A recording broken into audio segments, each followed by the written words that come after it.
осорхонаи таърихи Хулбук дорои боз як осори таърихӣ гашт. Китоби нави олимони точик аз таърихи Хулбук ки ба тозагӣ чоп гардид ба осорхона расид.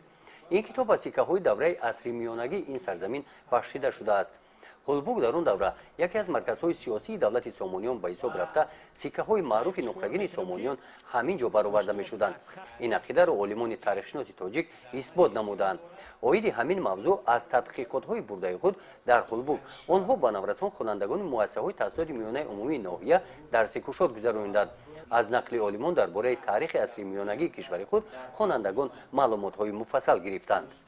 дар ҷараёни ҳафриёд дар Хулбук осори зиёди таърихӣ аз ҷумла сиккаҳо ёфт шуданд ва як ҷолибияти ҳамин сиккаҳо дар он аст ки дар ин ҷо сиккаҳо ёфт шуданд ки дар худи шаҳри Хулбук зарб шуданд, сохта шуданд ва ин аз он шаҳодат медиҳад ки дар ҳамин Хулбук заробхона яъне сиккахона вуҷуд дошт ва он ба миқдори муайян сиккаҳо мебарорд ки ин сиккаҳо дар тиҷорат истифода бурда мешуданд ва шаҳре ки дорои заробхона аст ин аз он шаҳодат медиҳад ки ин шаҳр аз лиҳози иқтисодӣ хеле тараққӣ карда буд ва яке аз марказҳои муҳими сиёсӣ буд.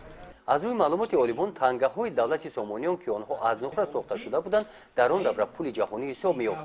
тангаҳои Сомониёнро бостоншиносон аз давлати Украина, Россия ва дигар давлатҳои Аврупо пайдо карданд. зиёда аз 1400 дона чунин тангаҳоро моҳи сентябр аз яке аз мавзеъҳои шаҳри Кӯлоб низ пайдо намуданд. аз рӯи маълумотҳои олимон тангаҳои Сомониён дар Хулбук ҳам ҳастанд. бо ҳамин мақсад дар наша доранд ки моҳи ноябр дар қисмати поёнии идораи маъмурии шоҳи хатлон дар Хулбук ки то ҳанӯз нокушода ҳаст ковиш мегузаронанд. гузориши хоҷа Назриф, Худойназар Зуҳуров аз ноҳияи Восеъ барои барномаи иттилооти Навид.